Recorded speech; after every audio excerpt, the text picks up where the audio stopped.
位於尖沙咀嘅韓式燒烤店韓珍，最近進行咗全店嘅翻新工程，全新嘅設計高雅大方，好似我身後呢兩個 logo 咁樣。除咗保留咗原有嘅傳統字體韓珍之外，仲加入咗新嘅設計元素同埋新嘅英文字串寫，配合翻店鋪嘅整體形象。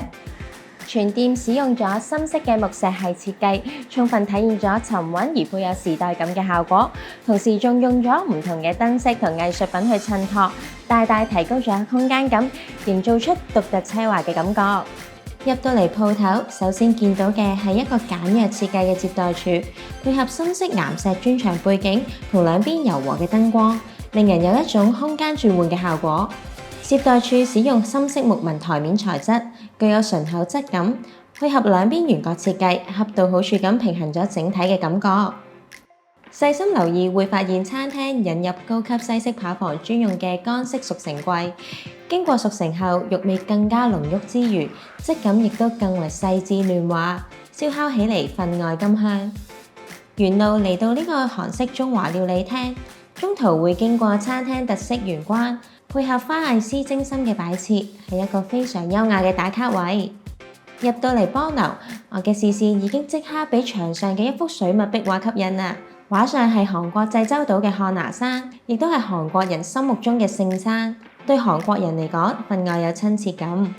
開放式燒烤區用一爐一抽風嘅窩心設計，減低燒烤油煙嘅問題，配上深色軟皮座椅，係三五知己放工聚一聚嘅好去處啊！小木屋卡座俾人一種家嘅感覺，最適合情侶同閨蜜談心。呢度旁邊嘅半開放 VIP 房可以容納24個人，係小型聚會嘅最佳之選。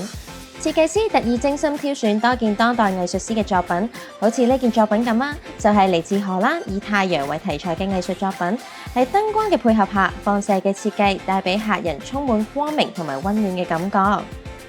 走廊中央掛咗一幅風琴式設計嘅水墨畫，邊行邊觀賞畫作會有漸變嘅效果，寓意變幻才是永恆。VIP 房中央設置咗可移動嘅屏風，因應客人需要自由開合，並最多可以容納16位客人。如果合上屏風呢，會變成2間容納8位客人嘅房間。餐廳韓籍老闆挑選嘅韓國藝術家藝術品，包含咗4季花朵嘅元素，有豐富嘅層次，典雅簡約。以上嘅設計同裝修工程係由 Branding West 提供。如果想了解更多裝修同設計嘅資訊，記得訂閱 Branding West 智豐工程嘅 YouTube channel啊！